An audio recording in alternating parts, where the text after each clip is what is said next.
Assalamualaikum warahmatullahi wabarakatuh.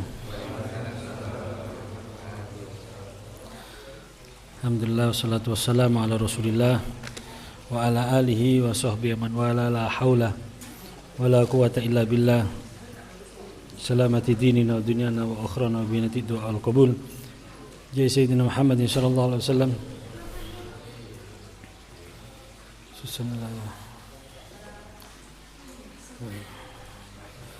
Sayyid al-Sayyid al-Basan Maliki Abu Yasir Muhammad bin Sayyid al-Sayyid al-Basan Maliki al-Maki al-Hasani ila arwahim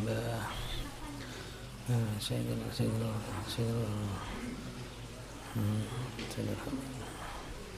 al-Fakir Muqaddam Muhammad bin Ali Badal arwahi Sayyidatina al-Bali Sayyid al-Habib Abdullah bin al-Hidayah Abu Yasir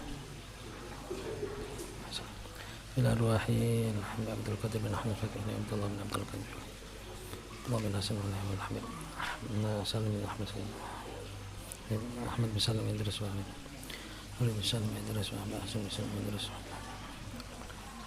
Maina Magiyaji Muhammad Bashar Magiyaji Muhammad Rama Magiyaji Badal yang Bongkor Magiyaji Abdul Hamid Masrur Magiyaji Rasul Ibswayu Magiyaji Muhammad Said Tabah Magiyaji Magiyaji Magiyaji Musta'in Taruhan Magiyaji Hasan Banjir Magiyaji Alim Asam Kapi Magiyaji Warsunai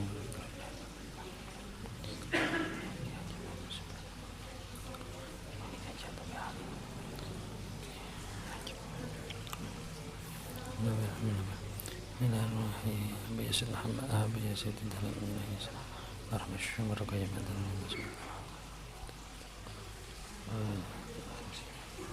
Allah yakfir wa fa'ana min Abu Yasir min anwarihim wa ulumihim wa nafa'na fi dini dunia al-akhirah bismillahirrahmanirrahim al-Fatihah. Bismillahirrahmanirrahim. Ya kan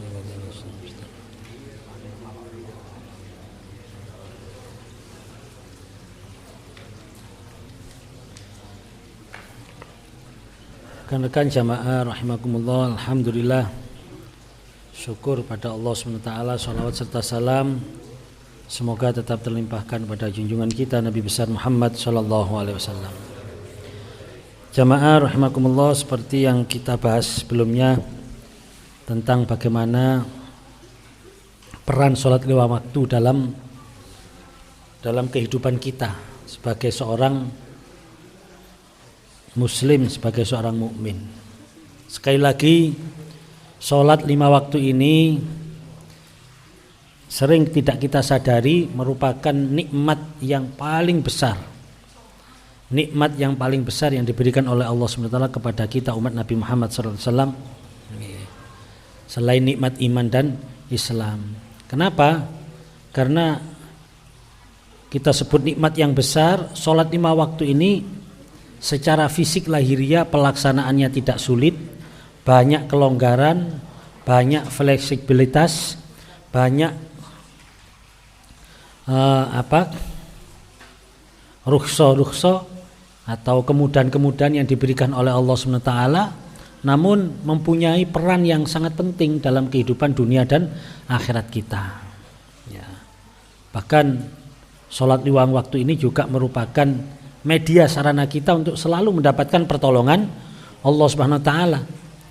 Karena Allah menegaskan wasta'inu bis-sabri was-shalah. Maka untuk mendapatkan pertolongan Allah Subhanahu wa taala, ya, kita melalui sikap sabar dan sholat. Dan pelaksanaan sholat waktu ini digambarkan kita seperti mengambil atau kita mendapatkan jaminan akan surganya Allah Subhanahu wa taala. Dijamin. Ya. Kana lahu inda ahdillah.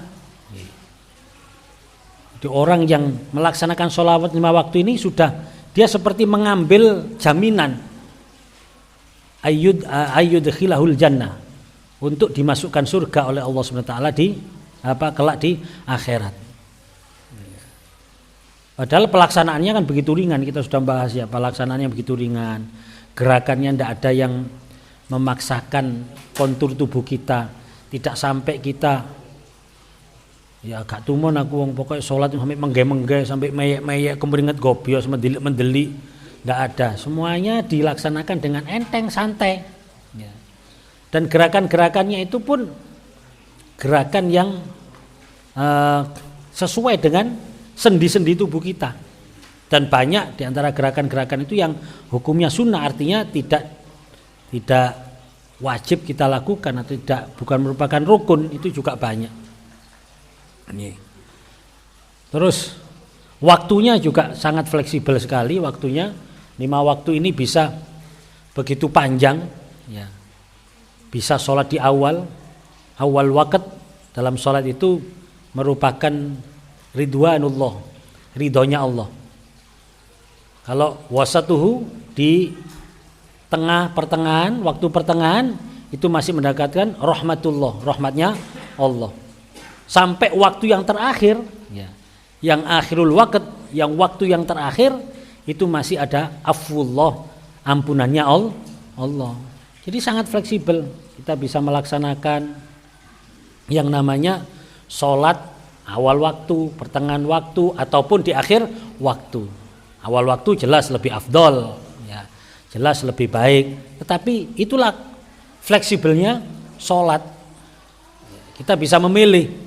Berjamaah itu ya sunnah muakkad, ada yang menghukumi fardu kifayah. Artinya fardu kifayah ketika ada di satu daerah telah melaksanakan sholat berjamaah, maka yang lainnya gugurlah kewajibannya ya. Artinya itu tidak merupakan kewajiban yang harus, tapi anjuran ya pasti itu kalau dianjurkan, bahkan termasuk anjuran yang sangat ya, anjuran yang punya nilai lebih. Ini dalam berjamaah. Bahkan ada beberapa kondisi yang menjadikan kita mendapatkan rukhsah. Rukhsah itu keringanan. Seperti ketika kita bepergian jauh, kita boleh menjamak, bisa jamak takdim, bisa jamak takhir. Wis dijamak di korting 50% menjadi kosor.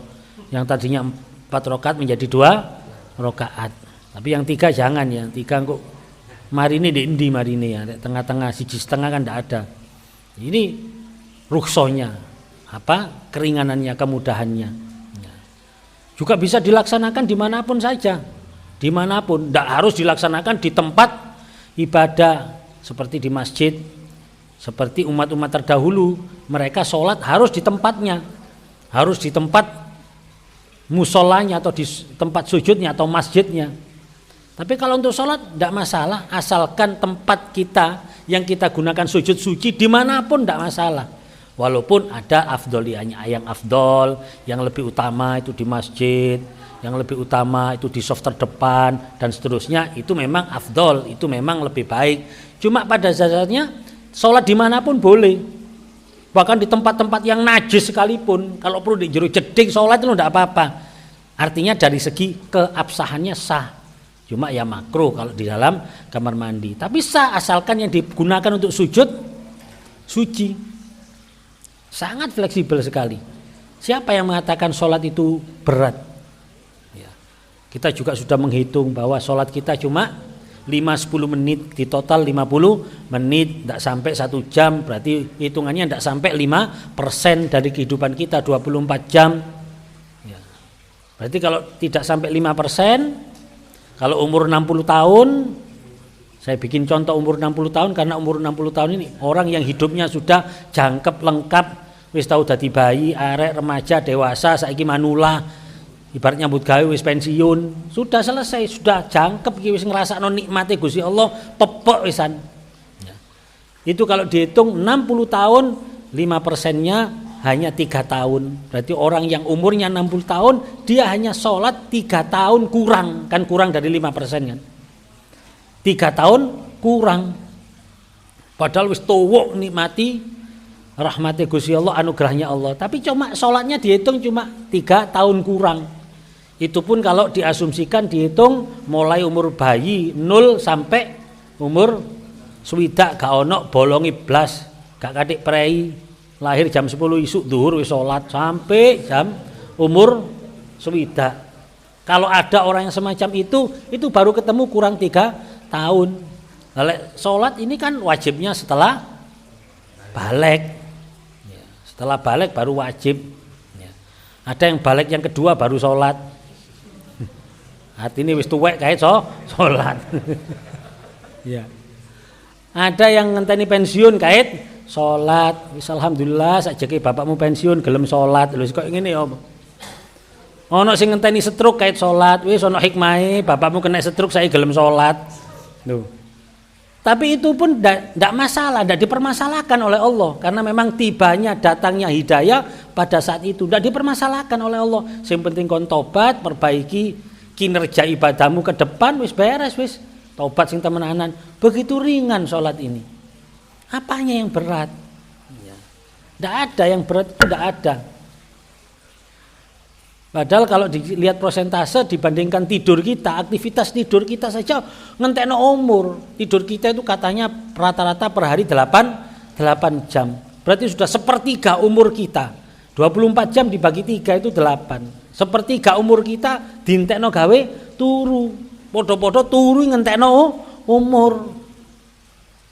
Turu ngentekno umur ngaji kok sik sempat turu lah tambah entek umure. Wis apa aja kate turu ngajine. Ngaji wae turu. Ngono melek kabeh. Lho ini kan apa hitungannya?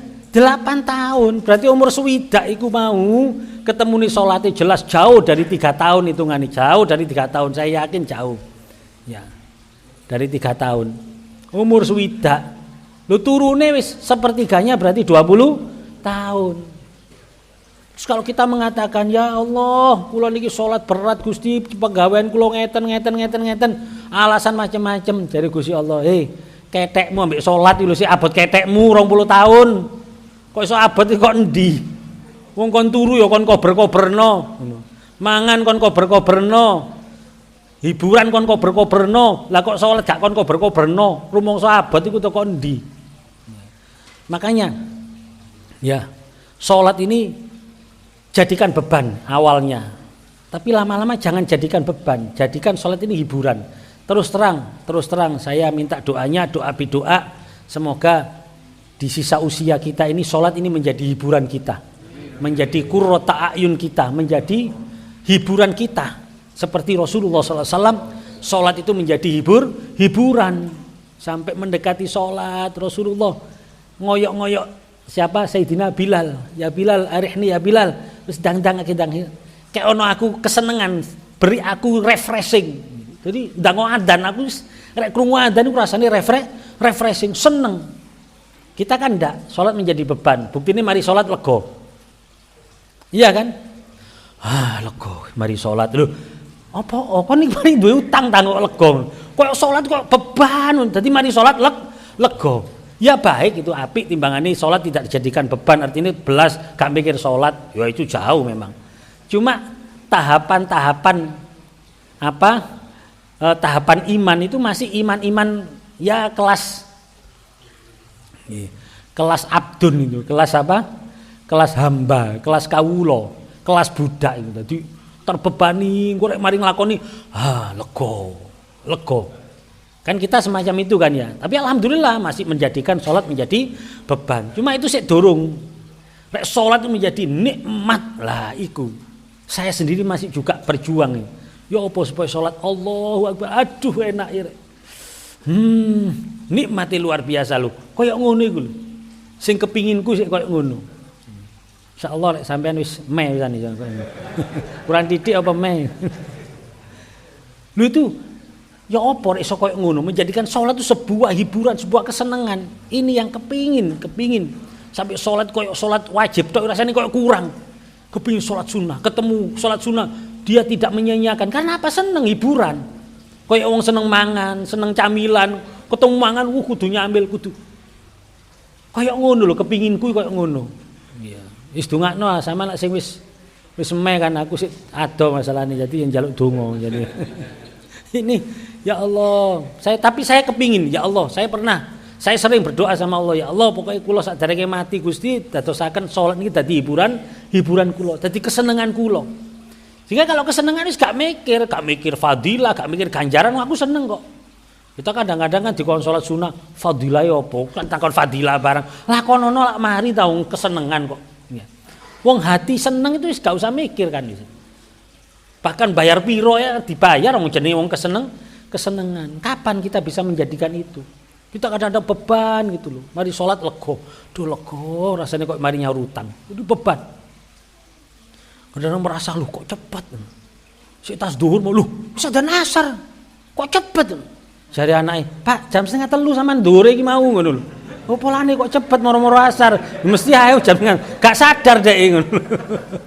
Wong salat jam 2:30, asare moro adzan asar. Kok cepet lho yo. Gak cepet yo iki anjene wis wayahe. Cuma sampean sing salate 2:30 telat. Mepet asar. Ini apa? Salat 5 waktu semacam itu. Banyak ya banyak di bagian sudah kita bahas ini di sini ya. Nah, bagaimana kalau sholat sudah menjadi penghapus dosa-dosa kita sudah ada banyak hadisnya ya. Sholat bisa mengangkat derajat kita. Bahkan di dalam sholat ketika kita sujud itu kata Rasulullah SAW, aqrabu ma yakunul abdu min rabbih. Itu adalah waktu atau posisi paling dekat seorang hamba kepada Allah. Ya waktu sujud itu. Ya. Coba ya, waktu bayangkan ya waktu sujud. Sekarang kan sudah tahu ya dalilnya. Waktu sujud, waktu mau sujud itu langsung bayang, ya Allah, iki aku mari ngono kate mengambil posisi paling dekat dengan Allah ini. Belum rasakno. Lak sujudnya moro nikmat. Des, alhamdulillah, aku sih ditakdir sujud, aku ditakdir iso cedhak nang ngene Gusti. Paling dekat dengan Allah. Makanya sampai di situ fa'aksirud doa, maka perbanyak doa permintaan dalam sujudmu. Kalau ya Basori Alwi dulu pesan sama kita pas sujud, terutama pas sujud akhir perlama. Wis donga sak karepmu ndek kono. Hajatmu apa ae jaluk pas waktu sujud. Cuma kalau ucapan-ucapan atau hajatnya itu di luar bacaan salat ya diwaca ning jero ati, ojo diunekno, Gusti cicilan Gusti lho yo. Buanter, jari-jari kula nggih sami Gusti lho. Iki dipano jamaah pecicilan dipano ya. Nah ini apa? Sebagai tempat yang paling posisi yang paling dekat. Ya, bahkan disebutkan dalam hadis yang lain, as-salatu khairu maudhu'in. Salat itu adalah status terbaik lah ya. Status terbaik ya. Walaupun tidak harus dijadikan status ya, tapi status yang terbaik. Ojo pas sholat gak ada status yang lagi sujud nih ono selfie nih barang ini. Man istata'a yastaksir falyastaksir. Maka barang siapa yang bisa memperbanyak sholatnya, maka perbanyaklah sholat. Perbanyaklah sholat. Jadi kita punya syariat sholat mutlak ya. Sholat mutlak. Kalau gak ini sholat gak apa. Oh, sholat mutlak namanya sholat mutlak, tidak terikat oleh waktu dan tidak terikat oleh momen. Ya.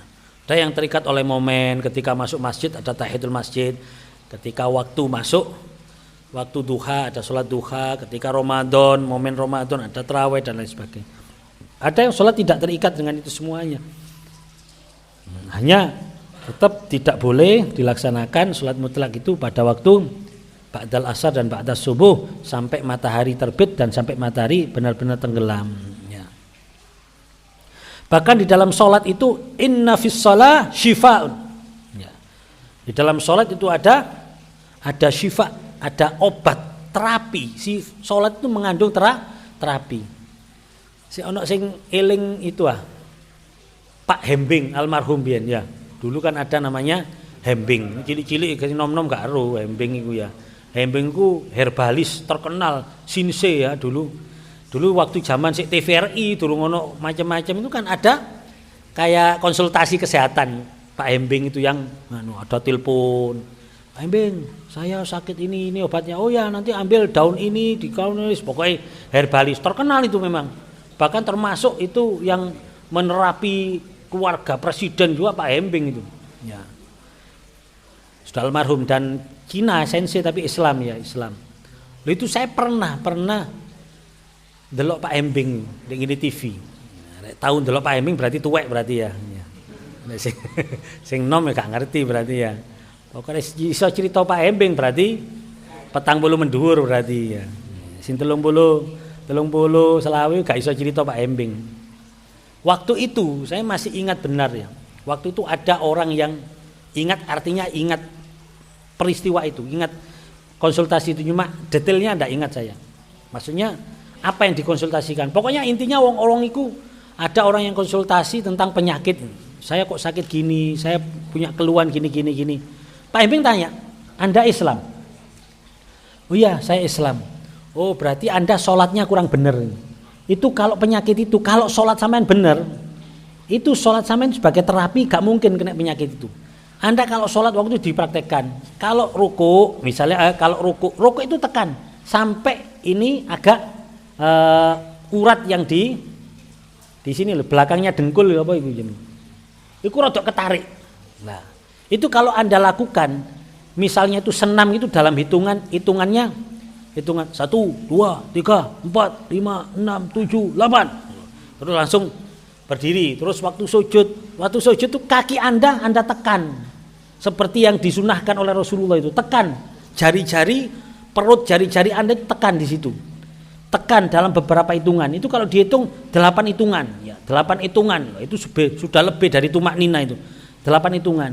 Itu lakukan. Terus waktu duduk itu jangan duduk seperti ini. Biarkan perut jari kaki Anda itu biarkan tetap tertekan. Pokoknya dilakoni. Itu kalau Anda melakukan sholat sesuai dengan petunjuk Rasulullah, Anda tidak akan penyakit itu. Terus kalau Anda wudu termasuk Anda sela-sela, ini bisa menghindari penyakit apa? Sela-sela jari kaki dan Rasulullah kan sela-sela jari kakinya kan dari bawah kan? Ya, dari bawah ini kaki ya misalnya, dari bawah dari atas dari itu juga mengandung ini diterangkan oleh Pak Embing waktu itu. Waktu itu pokoknya sempat, hebat ya berarti sholat ini luar biasa. Sholat itu berarti mengandung terapis ya, terapi. Makanya di sini disebutkan inna fis sholah syifa. Walaupun jangan sampai kita niat sholat, kok sholat itu sergap terapi aku ngelulio gak oleh sholat kok niatnya terapi. Allahu Akbar 1, 2, 3, 4, 5, 6, 7, 8 sami Allah menamita loh. Raiku ya rusak sholatnya malian ya. Ya jangan niat terapi, itu kan hanya apa ya, tambahan lah istilahnya, efek samping lah ya. Itu tidak masalah. Nah ini apa menjadi syifa ya. Termasuk sholat itu sendiri yaitu bermakna munajat kepada Allah Subhanahu wa taala ya. Karena ketika sholat itu kita seperti tidak perlu kita meminta macam-macam, kita laksanakan saja apa yang diajarkan oleh Rasulullah. Bacaan-bacaan itu semua mengandung munajat yang itu untuk memenuhi kebutuhan dunia dan akhirat kita ya, jadi banyak sekali ya sholat fadilahnya ya. Kita sudah membahas itu sampai ujung-ujungnya nanti sholat ini menentukan nasib kita di akhirat ya. Awwalu ma yuhasabu bihil abdu yaumal qiyamah as-shalah. Yang pertama kali dihisab oleh Allah terhadap seorang hamba kelak di akhirat adalah sholatnya. Itulah yang akan menentukan nasib kita besok di akhirat. Kita menjadi orang yang selamat. Wa idza saluhat faqad aflah. Kalau kita sholatnya tidak baik, idza fasadat khaba wa khasira, maka akan celaka dan merugi. Sehingga sholat ini harus benar-benar kita seriusi. Ya, jangan sampai sholat kita ini tidak kita seriusi, sing serius gitu loh sholat. Anggap letakkan sholat itu sebagai sesuatu yang paling istimewa dalam kehidupan kita kalau perlu. Ya kalau mungkin kita masih belum bisa memperlakukan sholat semacam itu, yes pokoknya jadikan sholat sebagai bagian dari hal-hal yang istimewa dalam kehidupan kita. Sehingga gak syukur ngelakoni, gak sak-sae, bahkan kita kepingin selalu meningkatkan kualitas sholat kita ya. Karena awwalu ma yuhasabu, yang pertama kali dihisab terutama sholat wajib kita. Nah sekarang kan kita sadar bahwa sholat wajib kita ini jelas ya. Besok ini harus sempurna loh sholat wajib kita ini. Kalau tidak sempurna pasti kita kena. Karena ini wajib. Ibarat wong sopir mikrolet itu gak oleh kurang. Nek kurang berarti diutang. Ya, setoran sedino piro wajib itu. Setoran ini. Kalau sudah di setor wajib ya beres sudah. Nah, sekarang ada pertanyaan. Apakah sholat wajib yang kita lakukan ini sudah sempurna? Atau apakah sholat yang wajib yang kita laksanakan sudah siap diaudit oleh Allah SWT? Sudah sempurna apa belum? Saya yakin tidak usah dijawab, tidak ada yang sempurna. Termasuk sing ngomong tambah nemen gak sempurna. Padahal itu adalah wajib, tidak boleh kurang itu. Sehingga kalau tidak sempurna, jelas gak selamat kita. Gak sempurna banyak dari segi apapun, mungkin dari segi ya kita mungkin kurang khusyuk, pasti itu khusyuk rotok wangel iki. Khusyuke gak sempurna.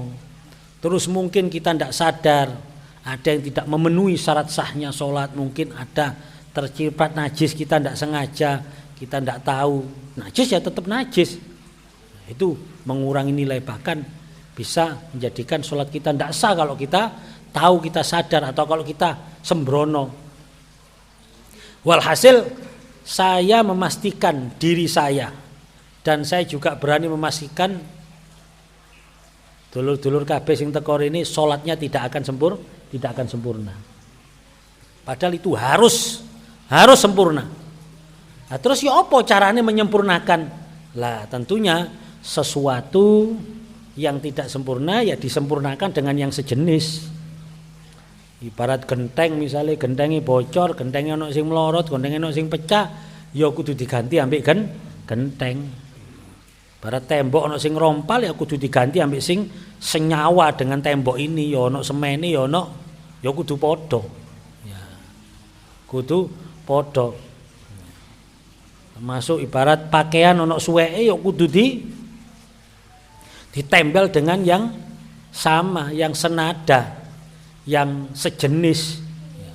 Genteng ya ambek ditempel ambek genteng. Ojo genteng ditempel ambek kerupuk ya gak iso. Pakaian bedah ya ambek benang, karena ini dari benang, ojo ambek bendrat tambah cepol tambahan ini. Ya. Iki tembok rompal ya ambek semen, ojo ambek jeladren ya gak iso. Artinya sejenis. Sehingga untuk menyempurnakan sholat wajib kita, Allah memberikan pelaksanaan sholat-sholat di luar yang wajib, yaitu sholat-sholat sunnah.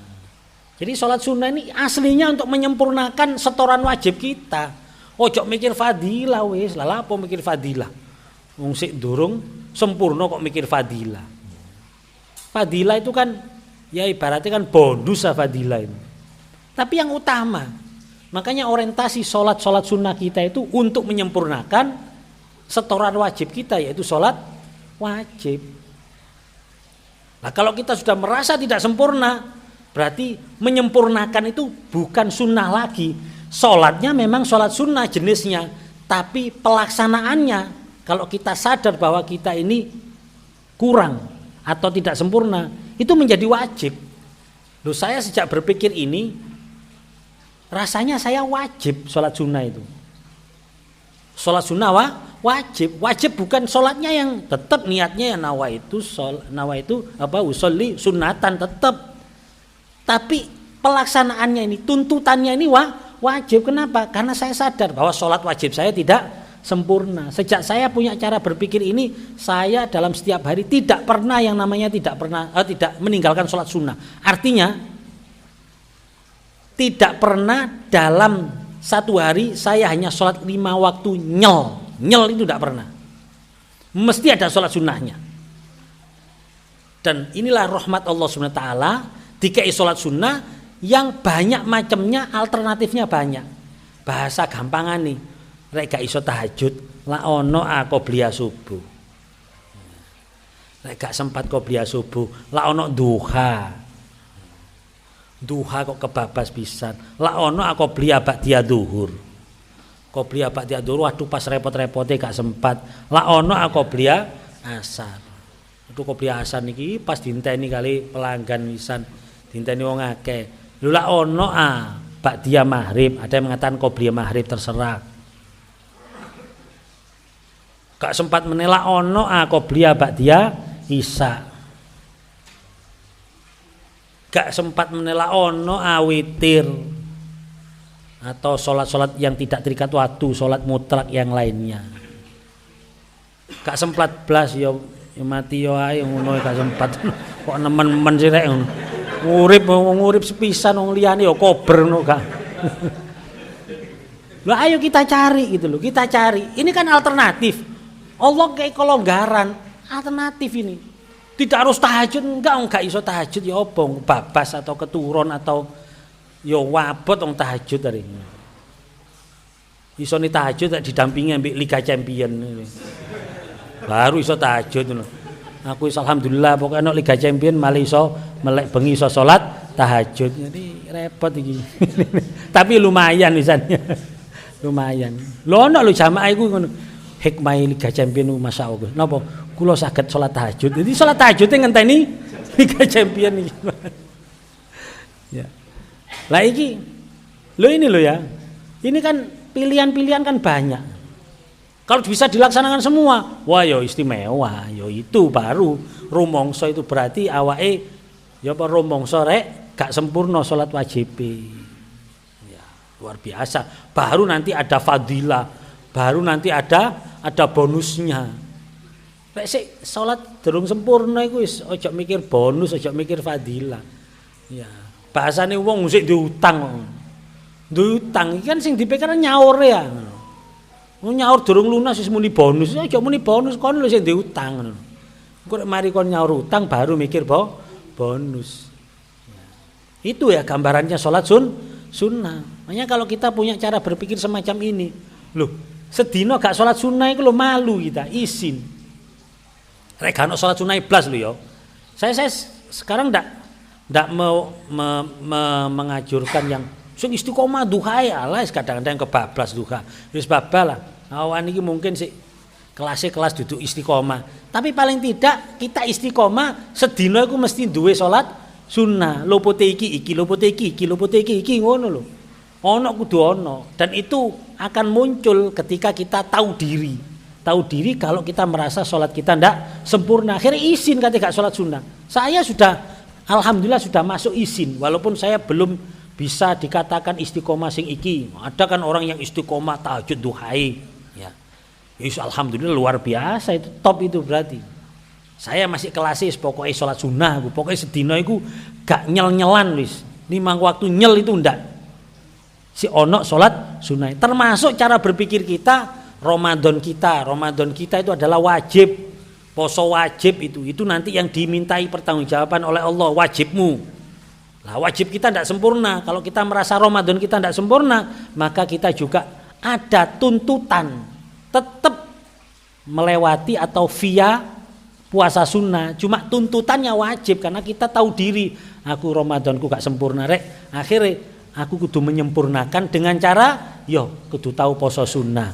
Minimal sampai dikasih petunjuk oleh Rasulullah minimal 3 hari dalam setiap bulan. Dihitung persis plek itu. 3 hari ya. 3 hari. 12 bulan dikurangi Ramadan karek 11, dikurangi Dzulhijjah, Tasyrik, ya kan? Tasyrik kan gak oleh poso.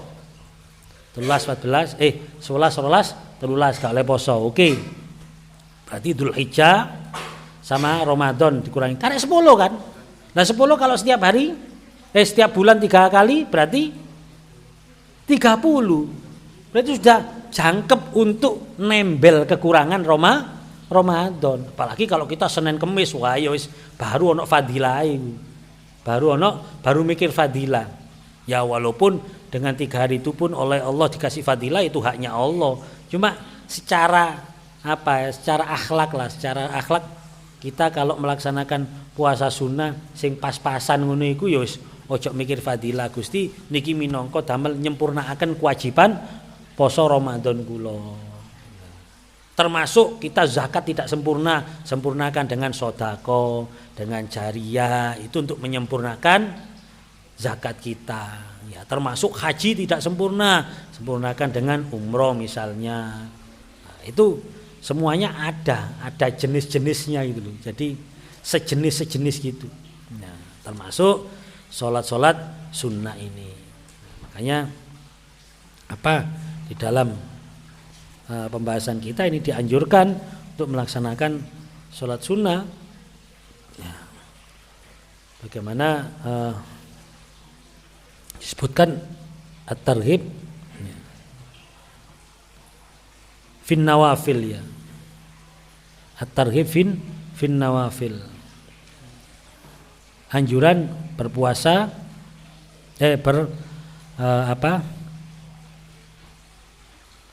melaksanakan sholat sunnah ya.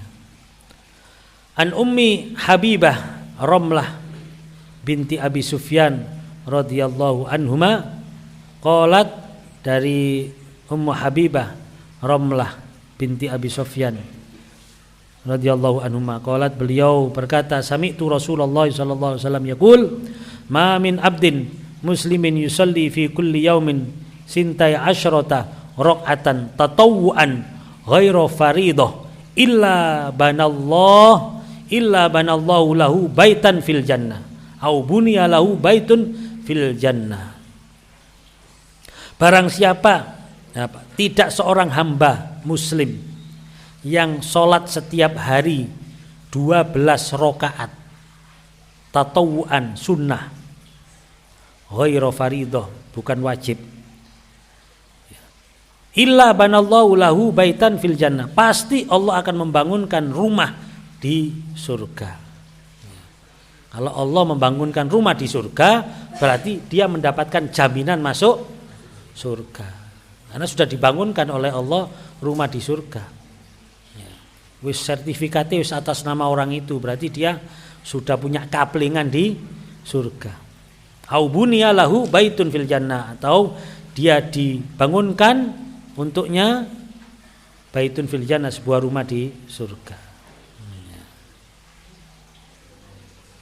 12 rakaat itu apa saja? Arba'an qabla duhur, 4 rakaat sebelum duhur. Bisa 4 rakaat itu bisa dilakukan 2 rakaat salam, bisa dilakukan 4 rakaat tanpa tahiyat awal ya, jadi langsung ya, gak usah tahiyat awal, langsung bablas. Tapi ada yang mengatakan sholat petang rakaat ya apa-apa dikai tahiyat awal ya gak apa-apa, gak masalah. Nah, ada yang mengatakan supaya beda dengan duhure, nah itu ndak usah pakai tahiyat awal. Biasanya kalau Jumatan ya, setelah adzan qobliyah Jumat, nah itu supaya tetap menjaga 4 rakaatnya, lakukan 4 rakaat ya tanpa salam, yang kedua, yang 2 rakaat tanpa salam, jadi langsung bablas 4 rakaat, salam cuma 1 tok. Terus warok'atain ba'daha, 2 rakaat setelah duhur. Warok'atain ba'dal maghrib, 2 rakaat setelah maghrib. Berarti piro? 8. Ya kan? Warok'atain ba'dal isya, 2 rakaat setelah isya. Warok'atain qabla sholatil ghada. Ya sebelum belum sholat subuh.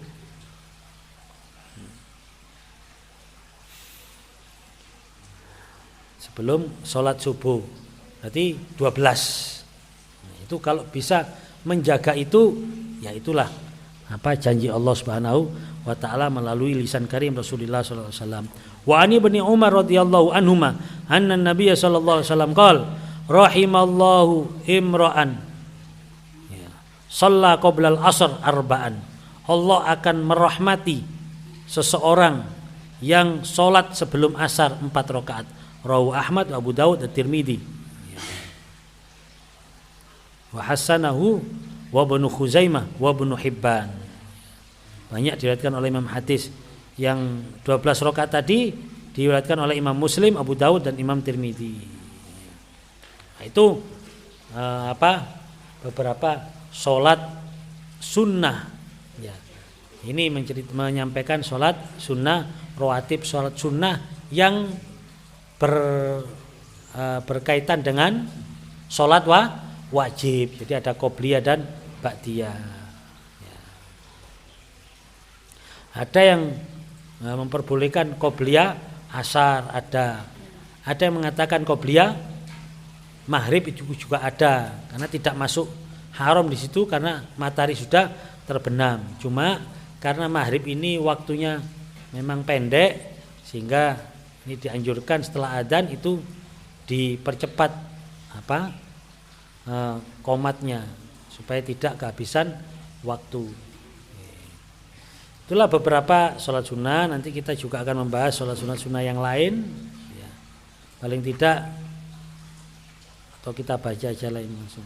Bismillahirrahmanirrahim. At-targhibu fi sholatid duha wal witir wa tahiyatil masjid, ya, wa qiyami Ramadan. An Abi Hurairah radhiyallahu an, qala, dari sahabat Abu Hurairah radhiyallahu an, beliau berkata, ausani khalili sallallahu alaihi wasallam, telah berwasiat kepadaku. Siapa yang berwasiat? Khalili, kekasihku, yaitu Rasulullah sallallahu alaihi wasallam. Wasiatnya apa? Bisyami salasati ayyam min kulli syahrin. Nah ini. Berwasiat untuk berpuasa 3 hari dalam 1 bulan, yaitu 3 hari itu ayyumul bait, ya, hari-hari putih, yaitu tanggal 13, 14 dan 15 bulan-bulan Hijriah, ya. Tinggal ndelok ae. Terus waraqatai duha, dan 2 rakaat salat duha, ya. Wa an utira qabla an arqud, ya. Dan salat witir atau salat ganjil qabla an arqud, sebelum tidur, sebelum regut, ya. Regut tidur, sebelum tidur. Nah, ini ya dalil yang membolehkan salat witir itu sebelum tidur, ya. Tapi umumnya salat witir itu untuk menutup salat malam. Yang pasti dalam 1 malam salat witir dilakukan hanya 1 kali, karena witir itu namanya ganjil. Arti witir itu ganjil. Kalau dilakukan 2 kali, ganjil tambah ganjil berarti genap. Koti turu salat witir 3 rakaat misalnya. Kok tangi turu mari tahajud witir meneh, wis dadi witir meneh, wis dadi ganjil genep malihan duduk witir. Jadi kalau salat witir dilakukan sebelum tidur, maka nanti setelah tahajud tidak usah witir. Mana yang terbaik? Yang ndelok modele sapa. Rek modele tangi tahajud angel, lebih baik sebelum tidur witirnya. Kalau